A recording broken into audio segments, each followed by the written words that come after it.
Supreme court ने अलीगढ़ मुस्लिम university का अल्पसंख्यक दर्जा रहेगा या नहीं, इस पर आगे भी सस्पेंस बना रहेगा। आज भले ही सुप्रीम कोर्ट ने फैसला देकर फिलहाल दर्जा बरकरार रखा है और कोर्ट ने 1967 वाले अपने ही फैसले को पलट दिया है, लेकिन अभी इसमें कई मोड़ बाकी है।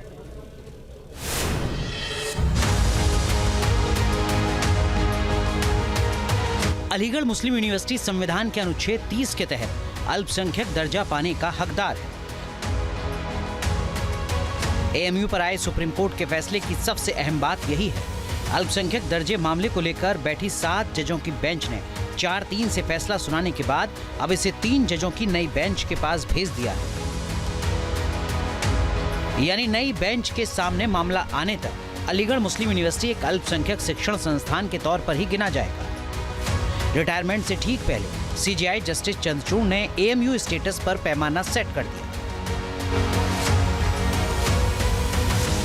अगर यूनिवर्सिटी बनानी होगी तो उसके लिए एक रिक्वायरमेंट होता है कि पार्लियामेंट से एक्ट पास हो या स्टेट लेजिस्लेटिव असेंबली से एक्ट पास हो। तो सिर्फ इसलिए क्योंकि वो एक्ट लेजिस्लेटिव असेंबली या पार्लियामेंट से पास हुआ है तो ये कह देना कि वो माइनॉरिटी इंस्टीट्यूशन नहीं होगा, वो एक सही व्यू नहीं है। तो चूँकि मेन हर्डल अब ख़त्म हो गया है तो अब ये रेगुलर बेंच के पास जाएगा, फिर रेगुलर बेंच जो है इस पर फाइनल फैसला देगी कि ये माइनॉरिटी इंस्टीट्यूशन है या नहीं।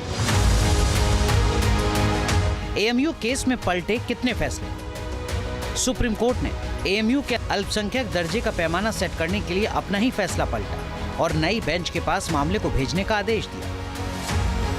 ये मामला साल 1967 में तब चर्चा में आया जब अजीज बादशाह मामले में सुप्रीम कोर्ट की 5 जजों की पीठ ने भी अलीगढ़ मुस्लिम यूनिवर्सिटी का अल्पसंख्यक दर्जा खारिज कर दिया था। इसके बाद 1981 में तत्कालीन इंदिरा गांधी सरकार ने एएमयू एक्ट में संशोधन कर अल्पसंख्यक संस्थान का दर्जा फिर से बरकरार कर दिया था। इसके बाद एएमयू कानून के अखाड़े में तब पहुंचा जब मुस्लिम कोटा सिस्टम लागू हुआ था। जब 2005 में एएमयू ने मुस्लिम छात्रों के लिए पीजी कोर्स में 50% सीटें आरक्षित कर दी थी। 2006 में इलाहाबाद हाईकोर्ट ने आरक्षण नीति और 1981 के संशोधन को रद्द कर दिया था। हाईकोर्ट के उसी फैसले को सुप्रीम कोर्ट में चुनौती दी गई थी। 2019 में सुप्रीम कोर्ट की 3 जजों की पीठ के सामने मामले की सुनवाई शुरू हुई थी और बाद में 7 जजों की पीठ के पास मामला भेजा गया था।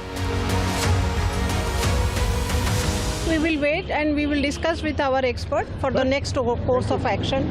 With our legal experts we will discuss and we will wait for the next course of action. 7 जजों के बेंच में से 4 जजों ने जो फैसला दिया है उसका दर्जा बरकरार रखा है। तो मैं समझता हूं कि जो बाकी के 3 जज हैं जो कह रहे हैं कि ज़मीन की जो उसके कागजात हैं वो देखे जाएंगे और दूसरी चीज़ें देखी जाएंगी, तो मैं समझता हूं कि अक्सरियत का तो फैसला आ चुका है और ये अक़लियत है, यानी कि 3 हैं, 7 में से 4 का फैसला आ चुका है, 3 का बाकी है। तो मैं समझता हूं कि उनका फैसला भी 4 ही के मुताबिक होगा। कभी मुस्लिम एग्लो ओरिएंटल से अलीगढ़ मुस्लिम यूनिवर्सिटी में तब्दील होने तक इस ऐतिहासिक परिसर ने इतिहास के कई दौर देखे। जितना लंबा इतिहास रहा है उतने ही बड़े विवादों का साया। इसमें सबसे बड़ा विवाद माइनॉरिटी स्टेटस को लेकर ही रहा है, जिसमें एक बार फिर नजरें देश की सबसे बड़ी अदालत पर टिकी रहेंगी। Team news nation.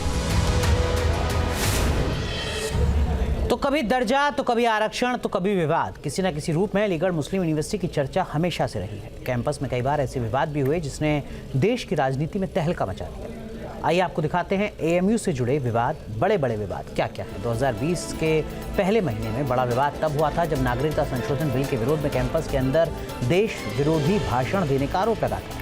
पूर्व छात्र संघ अध्यक्ष फैजुल हसन पर कार्रवाई हुई थी। उससे 23 जनवरी 2019 तिरंगा यात्रा के दौरान 2 गुट भिड़ गए थे। मई 2018 में स्टूडेंट यूनियन हॉल में जिन्ना की तस्वीर पर काफ़ी घमासान मचा था। इसी तरह 7 मार्च 2018 को जब तत्कालीन राष्ट्रपति रामनाथ कोविंद दीक्षांत समारोह में आए थे तब छात्र संघ ने विरोध जताया था, जिस पर खूब सवाल उठे थे। इसी तरह 2018 में देश के नक्शे में जम्मू कश्मीर को अलग दिखाने पर भी विवाद हुआ था। उसी साल जम्मू कश्मीर में आतंकी मन्नान वानी का एनकाउंटर हुआ था और कैंपस में एक गुट ने शोक सभा रखी थी, जिस पर बड़ा विवाद खड़ा हुआ था। न्यूज़ नेशन अब व्हाट्सएप पर खबरों के ताजा अपडेट के लिए न्यूज़ नेशन के इस क्यूआर कोड को स्कैन करें।